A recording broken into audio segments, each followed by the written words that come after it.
Welcome to CAM Matters, Condos, Co-ops, HOAs, and beyond.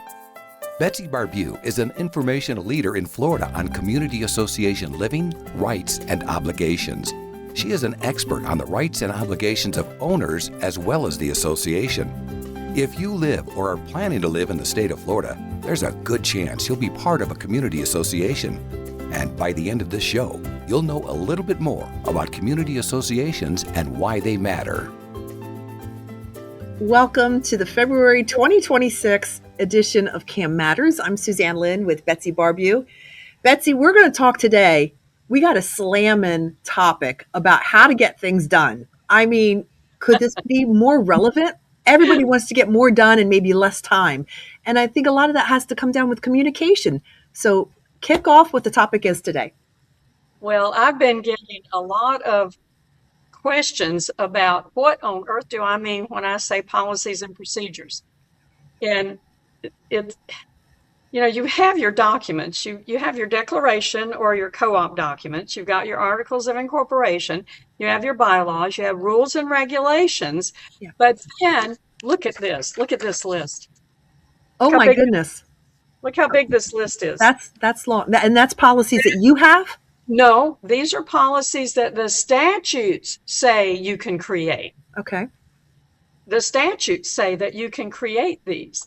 And when boards will tell me what happens is that board members argue over how to do stuff. Like how does a board member get something on the agenda?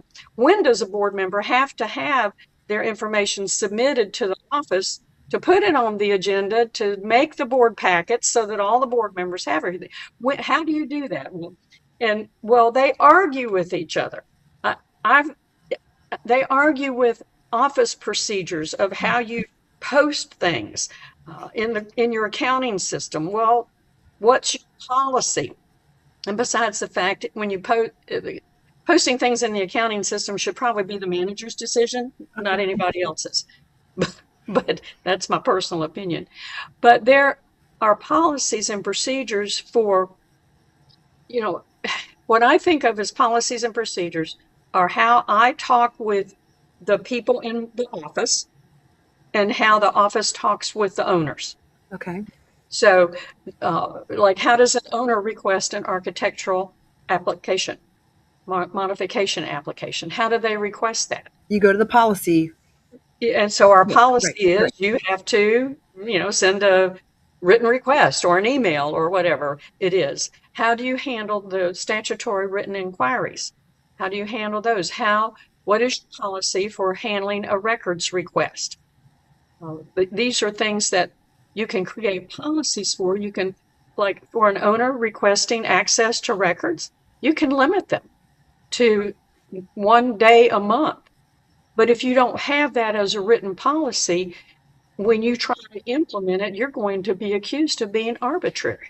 Okay, so I'm going to back up a little bit because we've seen the book of rules. I forget, what is that huge book that sometimes you bring in, is a weapon. It's a weapon. Is it my Robert's Rules of Order? Yes. So we've got all these rules where the communities are asked to follow those rules, but then they don't have a policy how to fulfill them. So they could be inconsistent with fulfilling those different rules all the time. Right. And the goal would be to be consistent from board to board. Right. So that owners know what to expect and boards don't get accused of being arbitrary and playing favorites for some people. All right. And I'm going to stay on this basic before we start really diving in because I got to bring the cookies down. What's the difference between rules and policies? Rules and regulations are generally excerpts from your articles, your declaration, and your bylaws. They're generally excerpts of need-to-know things of what owners, what their covenants are. Don't park on the grass. You can't have signs in the window. Rules on flags. The rules on what you would find in that book we were talking about. The rules would come in that. Well, it's not in that book. Robert's Rules of Order is how you conduct meetings. Okay. But there's more than that. Okay. Yeah, it's those big sets of documents that I used to wave in front of you and scare you all the time. Yes. There that's why we do Zoom now. Right, right. No. So you don't have those documents waved in front of you. But the rules and regulations are generally excerpts from the documents. Okay. Need to know information about what owners' restrictions are. Maybe in a condominium, you have to, in your rules and regulations, you will be reminded that you cannot plant anything outside of your home. In a Okay. condominium, you might be reminded that you can't hang a wreath on your door. Rules and regulations might remind in a homeowner association that you cannot put any yard art in your flower beds, Okay. little whirly things or anything. It might remind you of the things that you have already signed a covenant with the other owners saying we will or won't do any of these things. Policies and procedures are more for the board of how they communicate with each other and how they communicate back and forth to the owners.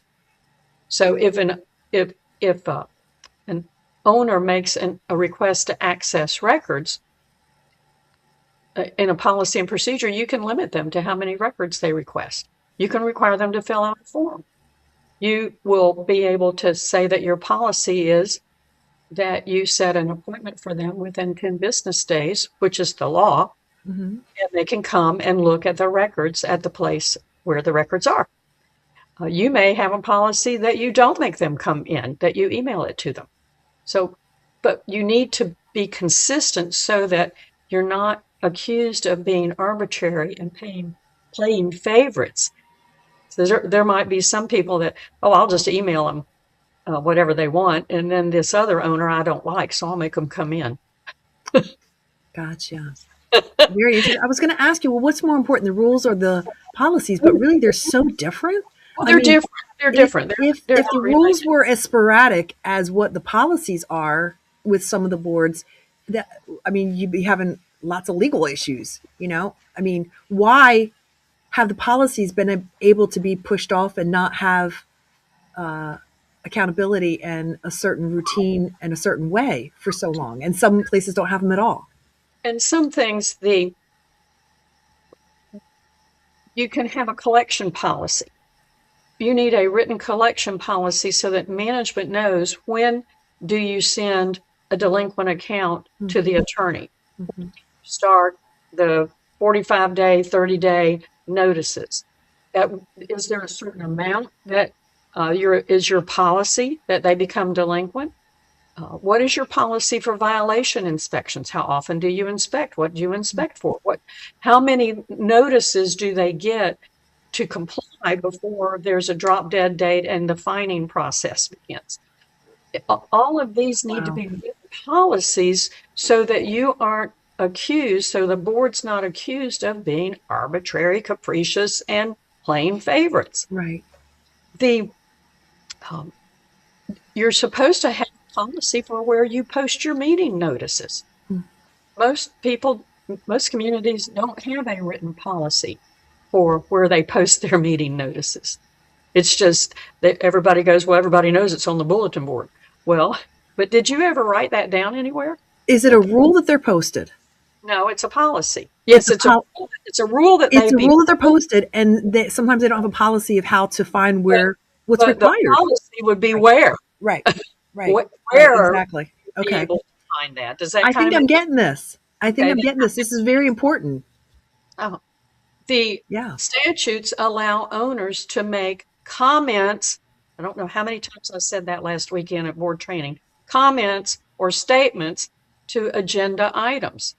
You can create policies for how, I'm going to mix myself, policies for how and when during the meeting do the owners make their statements. Right.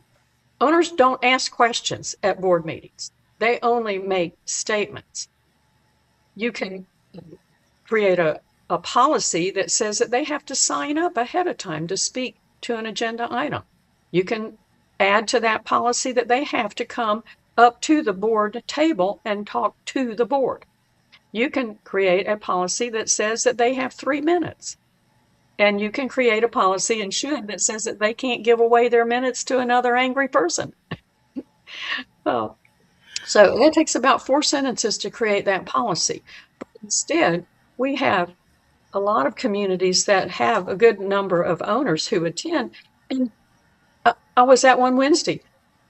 The owners are just yelling and screaming at back and forth at the board. And I'm looking at the board. I'm there as their consultant, and I'm looking at them going, "You've broken your own policy. You're supposed to require them to come up and speak to you, not yell from their seat. And you all have broken your own policy already." So, you know, I want decency and order. I want it in the office. Sometimes boards are very micromanaging. Mm-hmm. Managers and staff can't get work done when board members are in the office. And when board members come into the office and then get behind the desk of the manager or in the other parts of the office, it is very, very distracting. Mm-hmm. And there are owners who say, "Well, I pay your salary. I can be in here if I want to." No, we can't get the work done. Wow. So there needs to be a policy. If you have an on-site office, there needs to be a policy of when can people come in? Sure. You know, do you need to create a Dutch door barrier so that they can't get all in your stuff? Yeah. You know, we as managers can't get work done if board members are in the office all the time telling us what to do. What's the policy for communicating with the manager? Should it go through the president? If you have 9 board members, how on earth can one manager do what 9 board members say? Right. So, I mean, you have laid out so many good reasons to have policies in place, accountability, but also imagine the workflow. Mm-hmm. How much easier, instead of doing something 10 times a month, you can just do it once. You know, like when you're in the kitchen, they say the less you can touch something. Right. Clothes, groceries, putting stuff away. The object is to touch it the least amount of times to be efficient.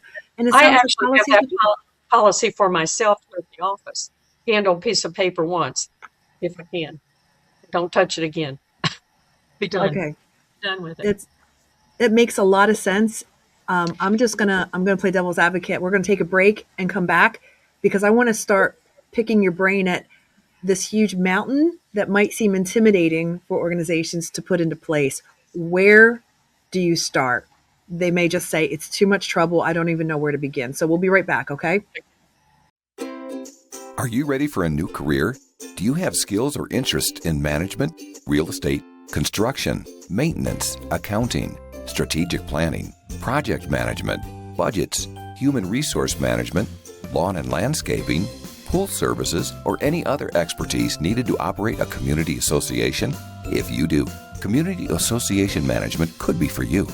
For more information, feel free to email Betsy at betsy@floridacamschools.com or visit the Florida Cam Schools website at www.floridacamschools.com. Florida Community Association Management continues to grow. Career opportunities abound.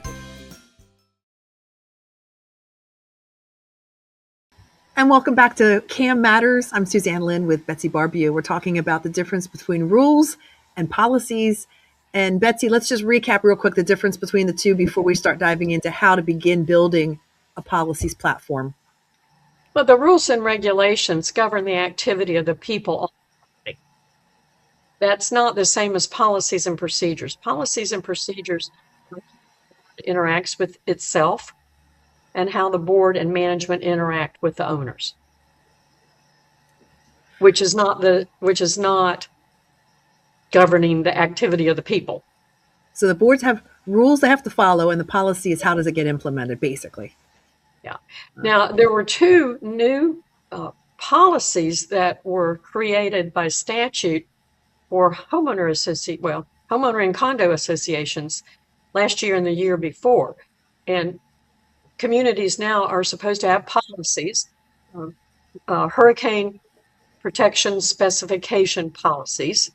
Owners who wish to install hurricane protection in their units or in their at their homes, you're supposed to be able to hand them a written policy of this is what you can install. The other policy that was created or required by statute, they didn't tell you how to write it in either of these, but was the record retention policy. How long do you keep records, and which records do you keep forever, and which records do you keep for 7 years or whatever the IRS tells you? So those were two policies that were to have been created and implemented. I think it was the end of 2024 was the end of when those were to be done. You can have policies for maintenance. How often do you inspect certain parts of the building? How often do you inspect certain parts of the grounds? Policies for employees. What are the policies for the use of cell phones? That was my next question. With technology going as fast as it can, now you could have your own policy on how to use or not use AI. Yeah, well, policy for using AI.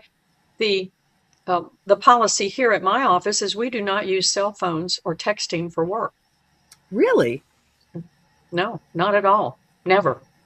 No, and certainly if we ever did, it would never be your personal phone. You should never use your personal phone for work. Oh, okay. But I don't have a written record, and I can't forward to all my board members the communications. Remember, my policy is I email all my board members on every email. So all my board members get the same email and the same information at the same time. So even if one emails you and you're responding back to one, they all get it? Unless it's just a very rare circumstance where I don't need to do that. Okay. But they all get the same information at the same time. That is my policy.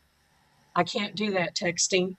I can't email back and forth. I don't have, if I needed to produce my emails on a records request, how you produce text without having to go to AT&T. We're so quick to adapt this technology because in a way it makes things easier until it doesn't, until we hit the wall. We go, oh no. If you have staff and maintenance staff and things like that they need to communicate back and forth with each other, then they need to either have their own phones or own walkie-talkies so that they can talk back and forth to each other and talk back and forth to the office. But as far as sharing my cell phone number with board members and owners, not good. Never, it's not my policy. Right. That's bad commingling of information. Yeah. Emails are official records and are subject to discovery and lawsuits. Okay. And very likely they're available for a records request. Okay. So how are you supposed to do that with a text? That's a very good point. Betsy, I want to jump into where, if community is watching this, they're like, wow, we definitely need policies for accountability, for workflow, for a whole bunch of reasons that Betsy's talking about. Where do they begin? This is it feels like a gigantic mountain. Is there a pyramid of, okay, let's start at the most important and work down type of thing? Well, where I would start is where you are having disagreements. Okay. When the board is divided over, we should do it this way, we should do it this way, and they call me and say, and I go, what's your policy? And they go, well, I have a policy. I said, well, that's which your you problem. knew when you asked them. Yeah.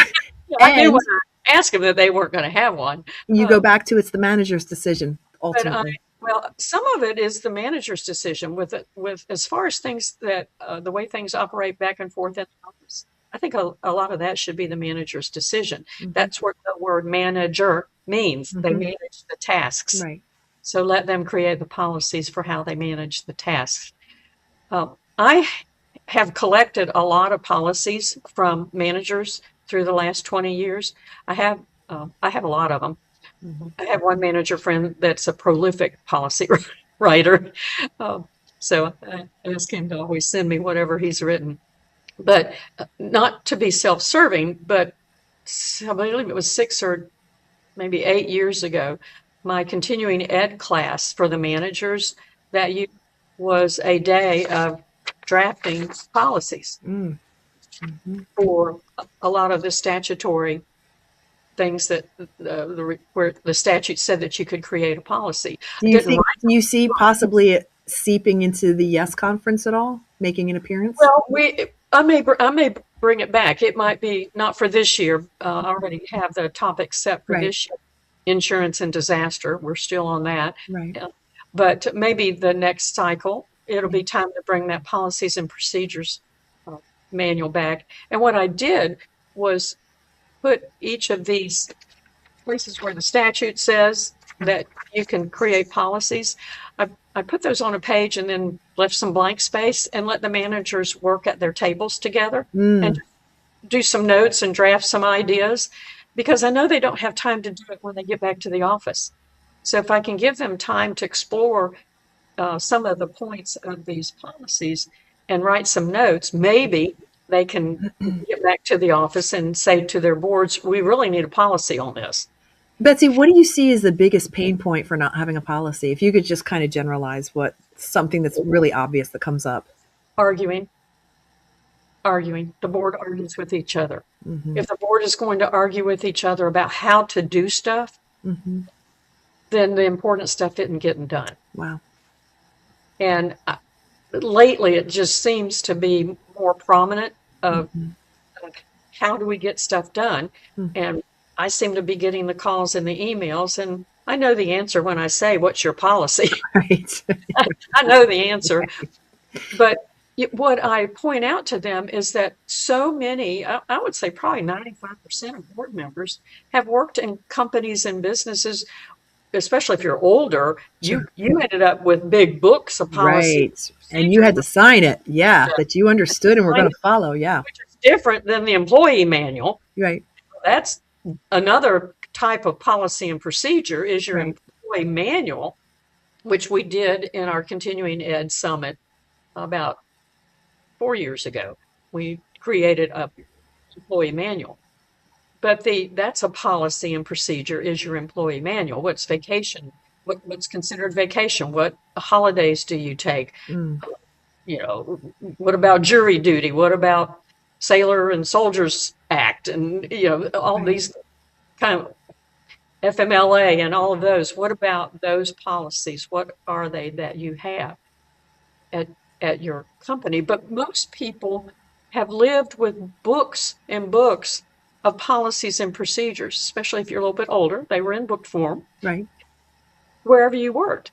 We're the only multi-million-dollar industry that doesn't have Wow. policies and procedures. It Wow. just goes right over our head, never even think about it. And so boards argue from board to board to board to board of how to do stuff. Mm. And if you just write it down and say, this is how we're going to do it, then, okay, that's our policy. Okay. Betsy, we have to start to kind of bring this down, but if your viewers and audience could learn and take away one thing from this, what would you want to just make sure that they don't forget? Well, don't forget, the main thing that I want you to do, the first policy I want you to write is how and when owners speak at board meetings. Oh, That's the first thing I want you to do. That is the most disruptive part of a meeting. Mm. Is unsolicited, uncontrolled, out of control owners' comments. Mm. And understand that that is why boards are supposed to have a very specifically identified agenda items. You can't put the word other on there and then bring up anything else you want to. The agenda items have to be specifically identified so that the owners could, if it was your policy, sign up and speak to that agenda item. Mm. And you need to direct them where to stand. You can limit them and how long they speak, and that's the first policy I would create. Mm. The second That's policy good. I would create would be how do board members gather the information that they need to put that they want to put on the agenda. Yeah. Now, in my case, and I think this is true probably of a lot of managers. The manager is the driver of that agenda. The manager has tasks that they do, and they have certain limits as to how far they can go in certain tasks. And that's when they need the board then to make a decision and tell them what to do. Right. And so I drive a lot of the agenda items, and we'll tell the board, I've done this and this and this. Now tell me what you want me to do next, because I can do this or this. So which do you want me to do? So those are two that I would create first. It's a great starting place. Yeah, it's going to create an atmosphere of peace so that you can continue to put the other policies in place. But with all the chaos, with people, with the in-arguing. The infighting, it just in doing the training with the boards, and I'm getting more and more board members at the trainings because they're now they're coming up on their annual CE requirement that they're supposed to have. I was in Mexico Beach up in the Panhandle last weekend, and we had 54 board members up there. And their questions were, when do you start the fining process? When do you start violations? How do you do violations? I said, well, I don't know what your policy is. And they're just... What? Yeah. Yeah, we don't have it. But those would be some to start with. Owners' comments at meetings, how board members gather their agenda items for the board meetings, and how far ahead of that board meeting do they need to be into the office or the secretary so that they can be put into a board package and given to the board members prior to the board meeting. Mm-hmm. And what is your violation inspection policy? And from there, then the next one would be, what is your collection policy? When do you start collection proceedings on delinquent owners? Those would be that just need to be in. Very important. Yeah, because this could come down to legal issues for your community if it's done wrong or inconsistently. Right. So. Betsy, it was a great show. Thank you so much. So informative. And as always, if you are consuming this content, we'd love for you to share it. Let people know Betsy pours her heart and soul into this, a lot of time. And she just wants to make sure that the communities are as informed as possible. Maybe even just go ahead and rate it, give it a ranking if you're able to. That'd be great. And don't forget the yearly educational summit. Registration is open, and I am seeking sponsors. So I need sponsors to help pay for the venue and the food. And I also need people to attend. All managers' continuing ed credits are due September 30 this year. Okay. So for you procrastinators who didn't get them done last year, this is your last opportunity. So, Betsy, do you have information on all that on your website right now, or should they call you? No, registration's open. Okay, very good. It's open on the website. I had about 10,000 bots attack my website back in December, and I think we finally have it cleaned up. Wow. So if you have trouble registering, then you call me. All right.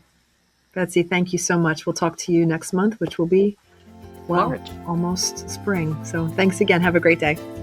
Thank you for listening to CAM Matters. Be sure to subscribe so you don't miss any future episodes. For more information, feel free to email Betsy at betsy@floridacamschools.com or visit the Florida Cam Schools website at www.floridacamschools.com. Information provided on this show is general in nature and does not constitute legal advice. Please contact a licensed attorney for your specific situation.